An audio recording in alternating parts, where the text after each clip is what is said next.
Баршаңызға қайырлы күн достар, менің каналыма қош келдіңіздер. Бүгін сіздерге осындай көкөністерді қыстың мезгіліне қатырудың әдісін көрсететін боламын. Бұл жерде барлығын толықтай түсіндіріп айтып кетемін. Сондықтан видеоны өткізбей соңына дейін қарап, менің каналыма тіркелмеген болсаңыз тіркеліп, астындағы қоңырау батырмасын басып қойды ұмытпаңыздар.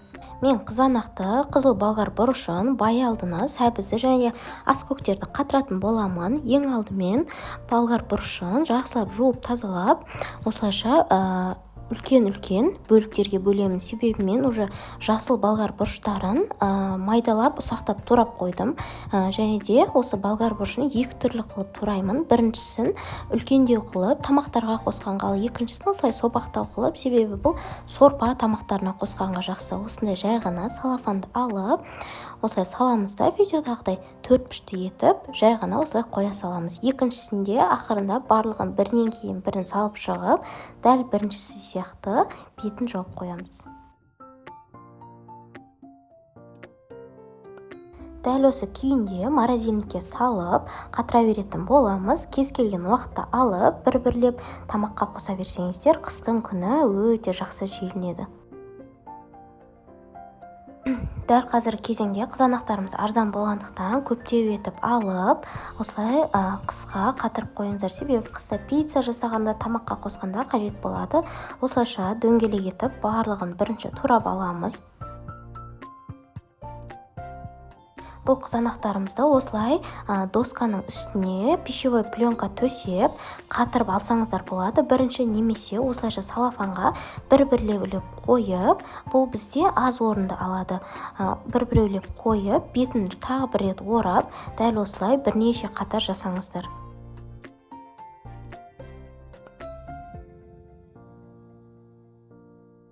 Дәл осы күйінде морозильникте сақтап, бір күннен кейін кез келген одноразовый ыдыстарға салып тастасаңыздар болады. Баялдыны алып, жуып, тазалап, осылай үлкен етіп турап аламыз. Біз қазір бұны ыстық суға салып қайнататын боламыз. Себебі жаңағыдай бір сразу морозильникке сала салған кезде қарайып кетпейді. Сондықтан осылайша жасаймыз.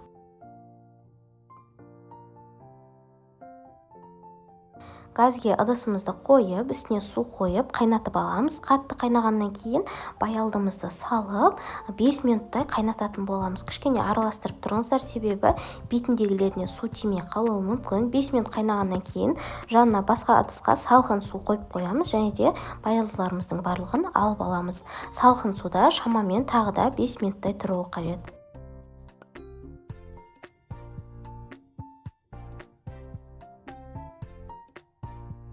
Кішкене суығаннан кейін барлығын алып, осылай қолмен жақсылап суын сығып тастаймыз да, бір ыдысқа алып ала береміз. Мен де бұл жерде барлығымен бір салафанға сала салдым. Сіздер көптігіне қарай 2-3 бөлікке бөліп алыңыздар. Осылайша видеодағыдай салып, төртбұрышты етіп, бетін бір рет былайынан орап, морозильникте сақтай беретін боламыз. Енді аскөктерді сақтау тәсілін көрсетейін. Барлығын жуып, тазалап, міндетті түрде кептіреміз. Бізде аскөктеріміз кебу күйінде болуы керек. Және де осы укропты алып, майда етіп тураймыз да. Мен бұл укроптарды осындай одноразовый ыдыста сақтайтын боламын. Біз бұл аскөктерімізді 3 түрлі жолмен сақтауға болады.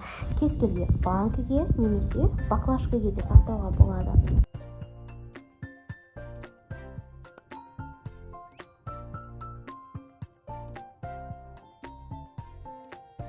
Мен кинзаны укроппен араластырмаймын, себебі кішкене өзінің иісі болғандықтан бөлек банкіде сақтаймын. Ал петрушкаларды осылайша майдалап турап, оны укроптың жанына қоя беруге болады.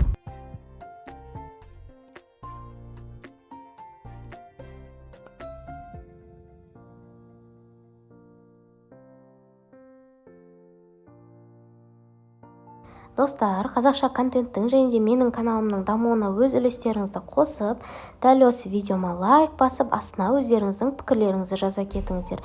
Және де WhatsApp желісінде өздеріңіздің достарыңызбен, әртүрлі чаттармен бөлісіп кетулеріңізді сұраймын.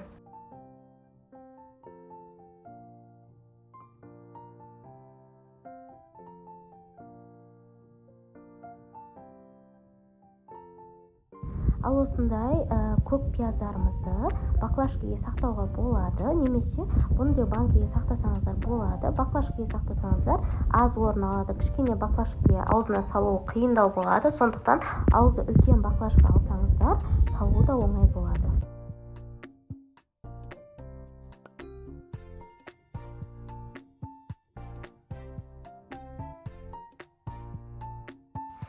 Енді кезекте сәбізді осындай үккіштен өткізіп аламыз. Бұл міндетті емес, бұны сәбізді қатырмасаңыздар да болады.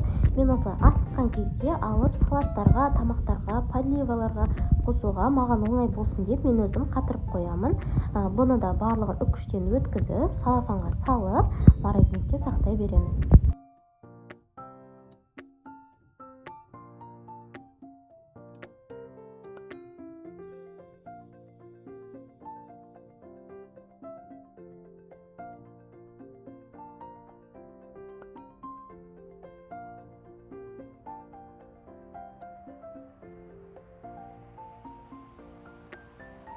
Мен көкөністеріміздің барлығын бір күнге морозильникке салып алдым. Осы помидорларды көрсетейін деп сіздерге. Қараңыздар, өзі осындай қатып қалған. Осындай одноразовый ыдысқа салып, немесе дәл осы күйінде салафанмен тұра берсе де болады. Бізде морозильникте аз орын алатын болады. Егер де бұндай ұнамаса, осындай ыдысқа салып қойсаңыздар болады. Міндетті түрде дәл осылай жасап көріңіздер. Қыс мезгілінде өздеріңіздің рахатын көретін боласыздар. Сіздермен болған Арайлым.